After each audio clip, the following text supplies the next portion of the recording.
오늘 함께 나눌 말씀은 누가복음 2장 8절로 14절 말씀입니다. 누가복음 2장 8절로 14절 말씀 한 절씩 교독하고 마지막 절 함께 읽겠습니다. 제가 먼저 8절을 읽습니다. 그 지역의 목자들이 밤에 밖에서 자기 양떼를 지키더니 주의 사자가 곁에 서고 주의 영광이 그들을 두루 비추매 크게 무서워하는지라. 천사가 이르되 무서워하지 말라. 보라, 내가 온 백성에게 미칠 큰 기쁨의 좋은 소식을 너희에게 전하노라. 오늘 다윗의 동네에 너희를 위하여 구주가 나셨으니 곧 그리스도 주시니라. 너희가 가서 강보에 쌓여 구유에 뉘어 있는 아기를 보리니 이것이 너희에게 표적이니라 하더니 호련히 수많은 천군이 그 천사와 함께 하나님을 찬송하여 이르되 함께 하겠습니다. 지극히 높은 곳에서는 하나님께 영광이요 땅에서는 하나님이 기뻐하신 사람들 중에 평화로다. 아멘.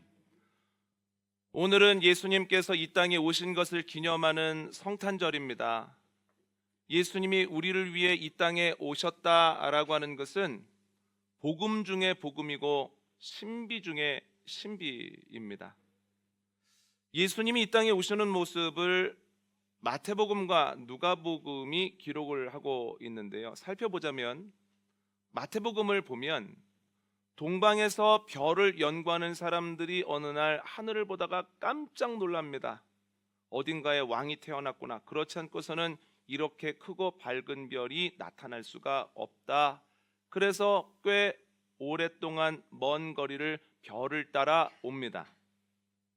그런데 유대 땅에서 멈추는 거예요.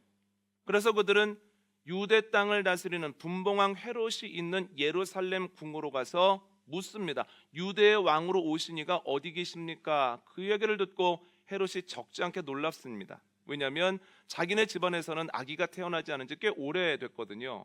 그런데 그 마음을 잘 숨기고 대제사장과 선지자들을 불러서 서기관들을 불러서 이렇게 묻습니다. 만약에 그리스도가 온다면 어느 지역에 오시겠는가? 그들이 대답합니다. 미가서 5장을 보면 베들레헴에 오신다라고 되어 있습니다. 이에 헤롯이 동방 박사들에게 이렇게 이야기를 합니다. 베들레헴으로 가보시오.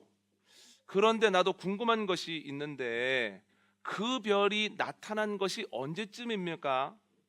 가서 그분을 뵙거든 그분이 어디 있는지 누구인지 저에게 귀띔 좀 해주십시오. 제가 가서 그분을 경배해야 될 것 아닙니까?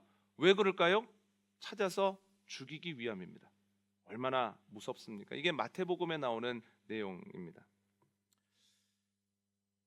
여러분, 누가복음의 내용은 좀 다르다는 거예요. 목자들이 풀이 있는 곳으로 양떼를 데리고 가거든요. 그리고 밤에 깨어서 양을 지키는데 갑자기 여호와의 영광이 목자들을 비춥니다. 두려워하는데 천사가 나타나 이렇게 얘기를 하는 거예요. 두려워하지 말아라. 내가 복된 소식 전하러 왔다. 오늘 다윗의 동네에 구주가 나셨다. 약속된 그리스도다. 베들레헴에 가봐라. 그리하면 강보에 쌓인 아기가 있을 거다. 목자들이 그 말을 믿고 베들레헴으로 가거든요. 그랬더니 과연 강보에 쌓인 아기가 있더라는 거예요. 그래서 아기를 보고 경배했다라고 하는 것이 누가복음의 내용입니다. 두 본문 사이에 공통점과 차이점이 있습니다. 공통점은 예수님의 정체성을 똑같이 고백한다는 거예요. 마태복음에서는 헤롯을 통해, 누가복음에서는 천사를 통해 예수님께서 그리스도다, 메시아다라고 정체성을 분명하게 이야기를 해줍니다. 또 하나는 인간의 모습으로 오시되 아기의 모습으로 오시고 평범한 집을 통해서 오셨다는 거예요. 어머니의 이름이 누굽니까? 마리아죠. 아버지 이름이 요셉이었다는 거예요. 이게 공통점입니다. 그런데 차이점도 있습니다. 우선 예수님을 만난 시점이 다르다는 거예요. 동방 박사들이 예수님 만나서 경배합니다. 그런데 예수님을 만나고 난 이후에 꿈을 꿉니다. 헤롯에게 가지 말고 조용히 다른 길로 돌아가라. 이 이야기를 듣고 동방 박사들이 다른 길로 가거든요. 나중에 헤롯이 이 사실을 알고 얼마나 화가 나는지 베들레헴과 그 근처에 있는 2살 미만의 아이들을 싹 다 처리합니다. 너무너무 무서운 일이라는 거예요. 이걸 통해서 알 수 있는 것은 밝은 별이 나타나고 동방박사들이 그 별을 쫓아온 시간이 2년 정도 됐다는 거예요. 즉 동방박사가 예수님을 만났을 때는 예수님이 이 땅에 오신 지 2년 정도 되었을 때 2살 박이 아이 정도를 보고 경배를 했다. 이렇게 이해를 할 수가 있습니다. 그런데 누가복음에는 뭐라고 나와 있습니까? 오늘 너희를 위해서 구주가 나셨다 이렇게 얘기를 하잖아요. 그러니까 목자들은 태어난 날 예수님을 만났다라고 하는 겁니다. 또 다른 차이점은 예수님에 대한 고백, 의미에 대한 해석이 다르다는 거예요. 동방박사들은 예수님을 왕으로 해석했습니다. 그랬기 때문에 왕에게 적합한 황금과 유향과 모략을 선물로 드리는 겁니다. 헤롯은 예수님을 뭘로 이해했을까요? 정적으로 이해했습니다. 아, 내가 잘못하면 왕위에서 내쫓기겠구나. 그랬기 때문에 죽이려고 했던 겁니다. 그런데 오늘 본문을 보면 천사들은 또 다른 해석을 해줍니다. 이 해석이 가장 정확합니다. 한번 읽어볼까요? 오늘 본문 10절입니다. 함께 읽겠습니다. 시작. 천사가 이르되 무서워하지 말라. 보라, 내가 온 백성에게 미칠 큰 기쁨의 좋은 소식을 너희에게 전하노라. 아멘. 예수님은 온 백성에게 미칠 큰 기쁨의 좋은 소식이라는 거예요. 그래서 오늘은 왜 예수님이 기쁜 소식이냐, 왜 예수님이 좋은 소식이냐, 복된 소식이냐, 이 두 가지를 나눠보려고 합니다. 첫 번째, 예수님은 기쁜 소식입니다. 여러분, 의학이 굉장히 빠른 속도로 발전하고 있습니다. 그러나 모든 질병의 원인이 밝혀지고 모든 질병을 이길 만한 방법이나 의약품이 개발된 건 아니라는 거예요. 여전히 불치병도 있고 난치병도 있습니다. 그래서 지금도 제약사들은 적지 않은 돈과 시간과 인력을 투자해서 신약을 개발하고 있습니다. 신약 개발하는 것이 얼마나 어려운 일인지, 신약이 다 개발되기 전에 2상, 3상만 통과해도 자꾸만 뉴스가 나오고 그 약이 완전히 개발되어서 제품으로 나오는 순간 그건 큰 뉴스가 된다는 거예요. 왜 그렇습니까?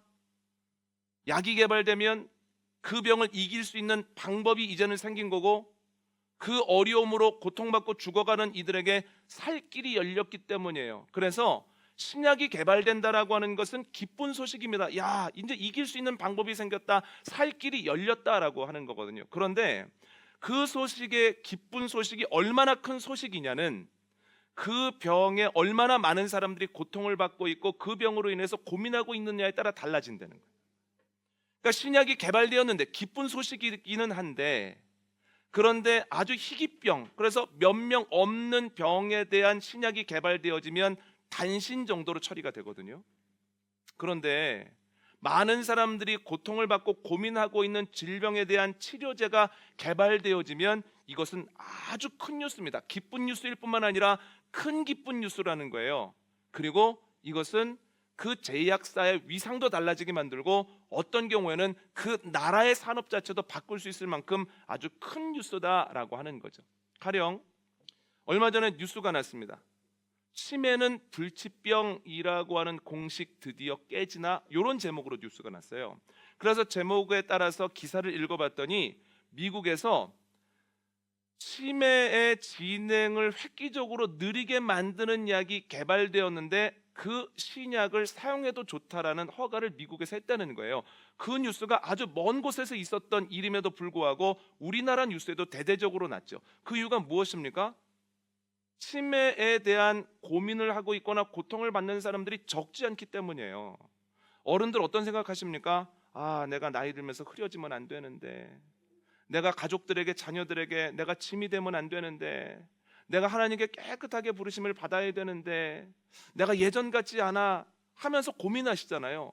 나이 들어가시는 이들의 공통된 고민이기 때문에 그 뉴스는 기쁜 뉴스이기도 하지만 큰 기쁜 뉴스다라고 하는 거예요. 암으로 인하여서 많은 분들이 고통을 받으시죠.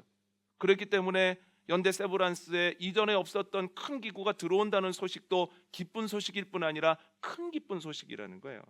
새로운 치료법이 개발되었다는 것도 기쁜 소식을 넘어서서 큰 기쁜 소식이라는 겁니다. 로마서 3장 한번 읽어볼까요? 로마서 3장 10절로 12절입니다. 시작. 기록된 바 의인은 없나니 하나도 없으며 깨닫는 자도 없고 하나님을 찾는 자도 없고 다 치우쳐 함께 무익하게 되고 선을 행하는 자는 없나니 하나도 없도다. 아멘. 구약은 반복적으로, 그리고 바울은 로마서 3장에서 아주 분명하게 이야기를 합니다. 의인은 없나니 하나도 없다는 거예요. 모든 사람은 죄인이라는 겁니다. 다 치우쳐 함께 무익하게 된다는 거예요. 모여서 힘을 모아봐도 그 죄를 이길 수 없다는 거예요. 그들의 힘만으로는 의인의 삶을 살아갈 수 없다는 거예요. 그러면 죄의 결과가 뭘까요? 한번 읽어볼까요? 로마서 6장 21절입니다. 시작. 너희가 그때 무슨 열매를 얻었느냐? 이제는 너희가 그 일을 부끄러워하나니 이는 그 마지막이 사망임이라. 아멘. 6장 23절 앞부분 읽어볼까요? 시작. 죄의 삭은 사망이요. 아멘. 죄의 결론은 사망이라는 거예요. 그 삭은 사망입니다. 정리하자면 모든 사람은 죄인입니다. 그런데 죄의 삭은 사망입니다. 그래서 모든 사람은 죽을 수밖에는 없다는 거예요. 그런데 예수님께서 이 땅에 오심으로, 예수님께서 십자가를 지심으로 이 사건과 이 결론이 바뀌게 되었다는 거예요. 한번 읽어볼까요? 로마서 6장 9절입니다. 시작. 이는 그리스도께서 죽은 자 가운데서 살아나셨음에 다시 죽지 아니하시고 사망이 다시 그를 주장하지 못할 줄을 알미로다. 아멘. 예수님께서 이 땅에 오셨죠. 십자가를 지시죠. 그 십자가의 보혈이 우리의 죄를 씻어낸다. 너무 감사한 일이죠. 예수님께서 3일 만에 십자가에서 부활하셨습니다. 죽음을 이기셨습니다. 그래서 그때로부터 우리도 부활의 첫 열매를 따라서 부활하는 자로, 부활이 약속된 자로 살아간다는 거예요. 죽음이 더 이상 우리를 주장하지 못한다라고 하는 거죠. 이걸 쉬운 말로 성경에서는 영생을 누리게 되었다라고 표현합니다. 그런데 영생이라고 하는 말은 제가 종종 말씀드리는 것처럼 영원한이라는 원어를 찾아보면 두 가지 뜻을 가지고 있는데, 첫 번째는 참된이라는 뜻을 가지고 있습니다. 두 번째는 끝나지 않는이라고 하는 뜻을 가지고 있습니다. 예수님이 이 땅에 오시고 십자가를 지심으로 우리가 살면서 참된 삶을 살아갈 수 있다는 거예요. 우리가 예수님을 만나기 전에는 내 욕심에 끌려다니고 내 상처에 끌려다니고 또한 내가 가지고 있는 어두운 면에 계속해서 끌려다니면서 갈등하며 살았다는 거예요. 그런데 예수님께서 이 땅에 오심으로 우리와 함께 하심으로 인하여서 우리가 참된 삶을 삶으로 죄에 끌려다니지 아니하고 습관에 끌려다니지 아니하고 상처나 악한 감정에 끌려다니지 아니하고 말씀을 따라가면서 살 수 있게 되었다라고 하는 거죠. 아멘입니까? 그뿐만 아니라 우리가 하나님의 부르심을 받는 그날에 우리가 어두운 곳으로 내쫓기는 것이 아니라 주님께서 예비하신 그 고향으로 돌아가 주님과 행복한 시간을 가질 수 있다라고 하는 거예요. 여러분, 예수님이 이 땅에 오심으로 죄를 이길 방법이 생겼습니다. 또한 우리가 살 길이 열렸습니다. 이것이 기쁜 소식일 뿐만 아니라 큰 기쁨의 소식인 것은 누구도 이 사실에서 예외가 아니기 때문이라는 거예요. 모든 사람이 죽을 수밖에는 없었으나 그러나 예수님으로 인하여서 살 길을 얻었고 이길 방법을 찾게 되었다라고 하는 거예요. 여러분, 예수님이 기쁜 소식이구나, 큰 기쁨의 소식이구나, 이것을 깨닫게 되어지는 성탄절 되어지기를 원합니다. 두 번째는 예수님의 성탄은 좋은 소식이라는 거예요. 신약이 개발되면 이길 방법이 생기고 살 길이 열립니다. 그러나 모든 사람이 혜택을 보는 건 아닙니다. 신약을 투여하기 위해서, 투약받기 위해서 지불해야 되는 돈이 너무너무 비싸기 때문이에요. 예를 들어 볼까요? 스위스 제약사인 노바티스에서 척수성 근위축증, 이게 뭔가 하고 찾아봤더니 척수와 뇌간의 운동세포가 손상되어 근육이 위축되는 유전질환이에요. 그러니까 우리가 잘 알지 못하는 건 희귀성 질환이라는 뜻이거든요. 그런데 이 치료제를 개발해서 한번 투여받기 위해서 지불해야 되는 금액이 210만 달러입니다. 210만 달러는 지금의 환율로 하면 30억이 조금 넘어갑니다. 그러니까 치료제 한 번을 맞기 위해서 30억을 지불해야 된다는 거예요. 여러분, 치료제가 개발돼서 살 길이 열렸다고 해도 몇 명이나 이 돈을 지불하고 치료를 받아 회복을 할 수 있겠습니까? 물론 이 약은 신약 중에서 가장 비싼 약에 해당하지만 그러나 신약의 대부분은 굉장히 많은 돈을 지불해야만 한다는 거예요. 그래서 이런 뉴스도 있었습니다. 신약 1g의 가치가 금 1g 가치보다 6만 배라는 거예요. 그러니까 이게 얼마나 비싼 줄 아시겠죠? 이러한 상황 속에서 신약이 개발되었다라고 하는 것은 기쁜 소식입니다만, 야, 그래서 내가 이 신약의 혜택을 받겠네, 내가 이제 병을 이기고 살 수 있겠네 라고 하는 복된 소식이 되는 건 아니라는 거예요. 살 길이 열렸다라고 하는 기쁜 소식이 나도 이제 살 수 있다라고 하는 복된 소식이 되기 위해서는 세 가지 중에 하나여야 되는데, 첫 번째는 그 약을 만든 제약회사가 약값을 내려줘야 됩니다. 살 수 있도록. 두 번째는 제약사가 아니라도 의료보험 같은 제도를 통해서 우리가 지불해야 되는 돈이 우리가 감당할 수 있을 정도로 내려가야 되는 거예요. 세 번째는 두 가지 경우가 아니라도 딱한 사정을 듣고 누군가가 혹은 어떤 교회가 어떤 기관이 약값을 내겠다라고 힘을 모으겠다라고 하면 그 약을 투여받음으로 인해서 그가 살게 된다라고 하는 거죠. 제가 드리고 싶은 말씀은 기쁜 소식이다 복된 소식은 안 된다는 거예요. 여러분, 예수님이 이 땅에 오셔서 십자가를 지심으로 죄의 문제가 해결되고 또한 3일 만에 부활하심으로 우리가 죽음을 이기게 됐거든요. 그런데 여러분, 살 길이 열렸는데 이 살 길로 가기 위해서 우리가 지불해야 되는 대가가 너무 크다면 우리가 이거 감당할 수 있겠습니까? 예수님께서 말씀하시기를 내가 너희를 위해 살 길을 열어놨다, 연구해서 그 복음의 정수를 깨달아야만 구원을 받는다 하면 몇이나 구원을 받겠습니까? 주님께서 고행의 고행을 거듭해서 십자가를 지는 정도는 아니라도 그래도 그의 준하는 고통을 한번 몸으로 짊어져 보고 나를 따라오라고 하신다면 몇이나 구원을 받을 수 있겠습니까? 예수님께서 본토 친척 아비집을 아브라함과 같이 떠나고 베드로처럼 떠나야 된다, 네가 알던 사람 다 떠나야 되고 네가 가지고 있는 소유를 다 팔아서 줘야 된다라고 하면 몇이나 예수님을 따라가서 그 구원의 길을 걸어갈 수 있겠습니까? 예수님께서 우리가 감당할 수 없는, 감당하기 너무 버거운 것들을 요구하셨다면 여기에서 구원받을 사람 몇 없다는 거예요. 그러나 여러분, 복된 소식이 되는 이유는 예수님께서 이것을 아시고 우리가 감당할 수 있는 것만 우리에게 요구하신다는 거예요. 한번 읽어볼까요? 요한복음 3장 16절입니다. 시작. 하나님이 세상을 이처럼 사랑하사 독생자를 주셨으니 이는 그를 믿는 자마다 멸망하지 않고 영생을 얻게 하려 하심이라. 아멘. 독생자를 주셨습니다. 그런데 독생자를 믿기만 하면 멸망하지 않고 영생을 얻는다는 거예요. 믿음을 갖는다는 것, 믿음을 지킨다는 것, 노력이 필요하지만 못할 것도 없습니다. 너무나 감사한 것은 우리가 믿음을 갖고 믿음을 지키는 걸 너무 어려워하면 성령님이 우리의 약함도 도우신다는 거예요.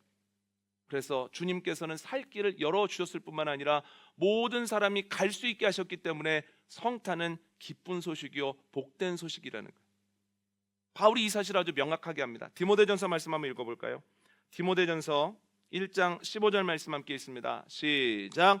믿보다 모든 사람이 받을 만한 이 말이요 그리스도 예수께서 죄인을 구원하시려고 세상에 임하셨다 하였도다. 죄인 중에 내가 괴순이라. 아멘. 뭐라고 얘기합니까?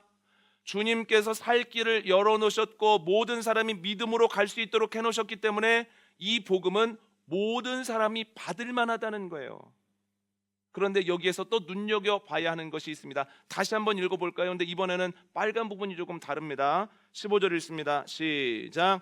믿보다 모든 사람이 받을 만한 이 말이요 그리스도 예수께서 죄인을 구원하시려고 세상에 임하셨다 하였도다. 죄인 중에 내가 괴순이라. 아멘. 뭐라고 얘기합니까? 바울이 내가 죄인 중에 최고 죄 많이 지은 사람이었다는 거예요. 그런데 예수님의 그 복음, 하나님의 아들을 믿기만 하면 구원을 받는다는 그 사실은 내가 죄인 중에서도 죄를 제일 많이 지은 사람인데 내 죄까지도 사하더라는 거예요. 그럼 지금까지 어떤 삶을 살아왔든지, 지금까지 내 마음속에 어떤 것이 주인 노릇을 해왔든지, 내 마음에 사람들이 모르는 얼마나 날카롭고 어두운 것이 있든지 상관없습니다. 죄인 중에 괴수까지도, 모든 사람들까지도 예수 그리스도의 오심과 십자가와 보혈과 부활이 우리에게 새 생명을 주신다. 그래서 예수님의 오심과 십자가는 기쁜 소식일 뿐만 아니라 복된 소식입니다. 여러분, 복된 소식을 누리는 저와 여러분 복된 성탄 되어주시기를 원합니다. 오늘 말씀 정리합니다. 성탄은 기쁜 소식입니다. 예수님의 오심과 십자가를 통해서 우리가 이길 방법을 찾았고 살 길을 열었습니다. 그런데 큰 기쁨의 소식입니다. 모든 사람이 죄에서 자유롭지 않기 때문이에요. 두 번째는 예수님의 오심은 복된 소식입니다. 예수님을 믿기만 하면, 성령님의 도움을 받아 주님께 나아가기만 하면 우리가 그 열어놓으신 길로 걸어갈 수 있기 때문입니다. 기쁜 소식, 복된 소식, 예수 그리스도의 성탄을 축하하며 예수님과 행복한 삶을 살아가는 저와 여러분 되어주시기를 원합니다.